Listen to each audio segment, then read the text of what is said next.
Venkat 1 second. Yadagiri గారు good evening. Good evening అండి. 10 ఏళ్ల తెలంగాణ, 10 నెలల తెలంగాణ. సో ఈ వేరియేషన్ రేవంత్ రెడ్డి మాటల్లో కనిపిస్తోంది. తో పాటు గతంలో మీరేం చేశారు, సో ఇప్పుడు ఏం చేస్తున్నారు, 10 నెలల్లో తెలంగాణ ప్రజలు ఏం కోల్పోయారో వాళ్ళకి అర్థమైంది అంటూ ఈ మధ్య కాలంలోనే మీ అధినేత కేసీఆర్ అన్నారు. దానికి కౌంటర్గా ఈరోజు రేవంత్ రెడ్డి ఈ 10 నెలల కాలంలో ఏం జరిగిందో, భవిష్యత్తులో ఏం జరుగుతుందో కూడా చూపిస్తాం, అసలు కేసీఆర్ అనే మొక్కను మొలవనియను, బీఆర్ఎస్ పార్టీని మొలకెత్తనియను అంటూ చాలా అగ్రెసివ్ స్టేట్మెంట్ ఇవ్వడం జరిగింది. ఏం చెప్తారు? అండ్ మోరోవర్ ఒకవేళ అభివృద్ధికి అడ్డుపడితే జైల్లో వేయడానికి కూడా వెనకాడను అన్నది ముఖ్యమంత్రి మాట. ముందుగా మీకు ప్యానెల్లో ఉన్న వారికి, ఐ న్యూస్ ప్రేక్షకులకు నమస్తే. ఇప్పుడు రేవంత్ రెడ్డి గారు ప్రెస్టేషన్ లో తట్టుకోలేక ఏం మాట్లాడుతున్నాడో ఆయనకు అర్థమైతలేదు. ఇప్పుడు వరంగల్ డిక్లరేషన్ అని చెప్పేసి ఆ రోజు గత సంవత్సరం కింద జాతీయ నాయకులని డిక్లరేషన్ తీసుకొచ్చిందో వరంగల్ ప్రజలు మర్చిపోలేదు, తెలంగాణ ప్రజలు మర్చిపోలేదు.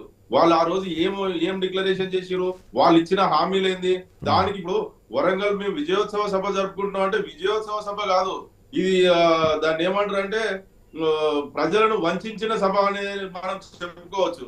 ఆ రోజు చెప్పింది రైతు డిక్లరేషన్ అని చెప్పేసి రైతులకు కేసీఆర్ గారు బిచ్చం వేస్తున్నాడా 10,000 రూపాయలు రైతు బంధు, నేను 15,000 రూపాయలు, 10,000 రూపాయలు కాదు, రైతు బంధు కాదు, రైతు భరోసా 15,000 రూపాయలు ఇస్తానని చెప్పి హామీ ఇచ్చారు. కేసీఆర్ గారు 1,00,000 రూపాయలు ఇస్తున్నాడు, నేను ఏకకాలంలో 2,00,000 రూపాయలు రుణమాఫీ చేస్తా అన్నాడు. మరి ఎక్కడ పోయింది?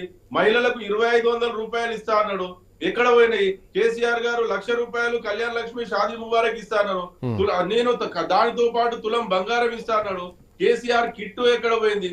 కేసీఆర్ న్యూట్రిషన్ కిట్ ఎక్కడ పోయింది? 2,000 పెన్షన్ నుంచి నేను 4,000 పెన్షన్ చేస్తా అన్నాడు. ఇక్కడ వాళ్ళు ఇచ్చిన యాదగిరి గారు ఇంకా 4 ఏళ్ల సమయం ఉంది. ఈ రోజు వాళ్ళకు కనీసము యాదగిరి గారు చెప్పుకోవడానికి కూడా కనీసం ఆలోచన లేకుండా ఈ రోజు విజయోత్సవ సభ చేస్తున్నాం, సంబరాలు చేసుకుంటున్నాం అని అంటే అది కాంగ్రెస్ పార్టీ చేసుకుంటుందే గాని తెలంగాణ ప్రజలు కాదు.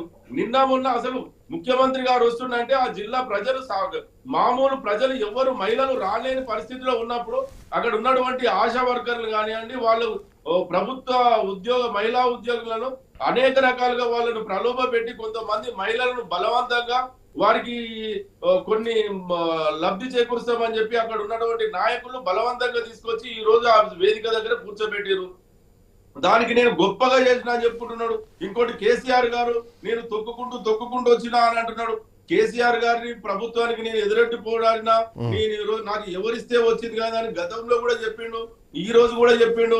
నేను తొక్కుకుంటూ వచ్చి సీఎం సీటు మీద కూర్చున్నానంటే ఆయన తొక్కుకుంటూ వచ్చింది మా ప్రభుత్వాన్ని కాదు, మా నాయకుడిని కాదు, కాంగ్రెస్ పార్టీలో ఉన్నటువంటి సీనియర్ నాయకులను తొక్కుకుంటూ వచ్చి అది వాళ్ళకి లేని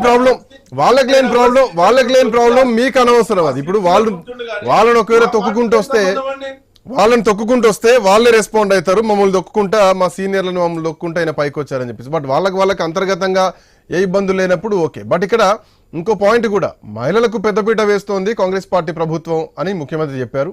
దానికి ఫ్రీ బస్సా, ఉచిత బస్సును ఒక ఎగ్జాంపుల్ చూపిస్తూ ఉద్యోగాలు కూడా ఇస్తున్నాం అని చెప్పారు. మరి ముఖ్యంగా మీరు ప్రభుత్వంలో ఉన్నప్పుడు మంత్రివర్గంలో మహిళలకు అవకాశం ఇవ్వలేదు. ఇక్కడ రాగానే కాంగ్రెస్ ప్రభుత్వం ఏర్పాటు కాగానే వరంగల్ నుంచే 2 మహిళలకు మేము అవకాశం ఇచ్చాం, ఇక్కడ మహిళా మేయర్ కూడా అవకాశం ఇచ్చాం, మహిళలకు పెద్దపీట వేస్తున్నాం. గతానికి ఇప్పటికీ పోలికలు చూపిస్తున్నారు ముఖ్యమంత్రి రేవంత్ రెడ్డి. వరేస్తే ఊరి అన్నది ఆ రోజు కేసీఆర్. సో ఈరోజు వడ్లు ఎన్ని కొంటున్నాం, ఎన్ని మెట్రిక్ టన్నులు కొంటున్నాం అన్నది లెక్కలతో సహా చూపిస్తున్నారు. సో ఇదంతా అభివృద్ధి కానీ కొంత ప్రజాపాలన కానీ ఉందనుకోవాలా, దీనిలో కూడా రాజకీయ కుట్ర ఉందనుకోవాలా? సార్ ఇప్పుడు మహిళలకు పెద్దపీట వేసినాము, మేము ప్రభుత్వంలో వస్తే మేము మహిళలకు మేము పెద్దపీట వేసినామని చెప్తున్నాడు. అదే విధంగా ఇంకొక మాట చెప్పిండు, ఈ రోజు ఉన్నటువంటి చీఫ్ సెక్రటరీ గారు కూడా మహిళలు సెక్రటరియట్ లో ఉన్నటువంటి మహిళలను కూడా మేము గౌరవిస్తున్నామని చెప్పి ఆ మాటలు కూడా విన్నాం. ఇవాళ తెలంగాణ ప్రజలు విన్నారు. కానీ చీఫ్ సెక్రటరీని శాంతి కుమార్ గారిని నియమించిందే కదా మా నాయకుడు ముఖ్యమంత్రి గారు. ఆ రోజు ఉన్నటువంటి ముఖ్యమంత్రి గారు కేసీఆర్ కదండి, ఆ కేసీఆర్ గారు నియమించిన సిఎస్ గారే కదండి. వరంగల్ కు కూడా అనేక రకాలుగా మేము మహిళలకు పెద్దపీట వేస్తున్నాము, మేము ఉచిత బస్సు ఇస్తున్నాము అని అంటే ఉచిత బస్సు ఇచ్చినావు, మరి మహిళలకు 2,500 ఎందుకు ఇవ్వలేకపోతున్నావు? పెన్షన్ ఎందుకు పెంచలేకపోతున్నావు? కళ్యాణ లక్ష్మికి తులం బంగారం ఎందుకు ఇవ్వలేకపోతున్నావు? దానికి సమాధానం చెప్పాలి కదా. Right, one second. విద్యార్థులకు స్కూటీలు ఇస్తా అన్నారు కదా, మరి స్కూటీలు ఎక్కడ పోయినాయి? దానికి సమాధానం చెప్పాలి కాంగ్రెస్ పార్టీ. చూద్దాం, అంటే ఇంకా టైం ఉంది కదా, ఇంకో 4 సంవత్సరాలు ఉందని చెప్పి ముఖ్యమంత్రి అంటున్నారు. దానికి ఎట్లాంటి వెసులుబాట్లు ఉంటాయి ఏంటి, అన్ని సంక్షేమ పథకాలు అన్ని ప్రభుత్వాలు ఇస్తాయి అనేది మాత్రం ఎక్కడ లేదు, ఏన్నో కొన్ని తగ్గిస్తా ఉంటారు. సరే చూద్దాం, లెట్స్ ఏం జరగబోతోంది, గతానికి ఇప్పటికి భిన్నంగా ఎట్లా ఉండబోతోంది. వాళ్ళు ఇచ్చిన 6 గ్యారంటీలు 420 హామీలలో 6 గ్యారంటీలు నిలబెట్టుకోమండి.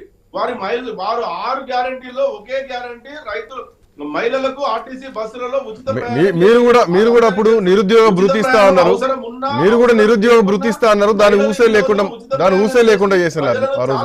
జరుగుతున్నది. One second Seshu sir, good evening.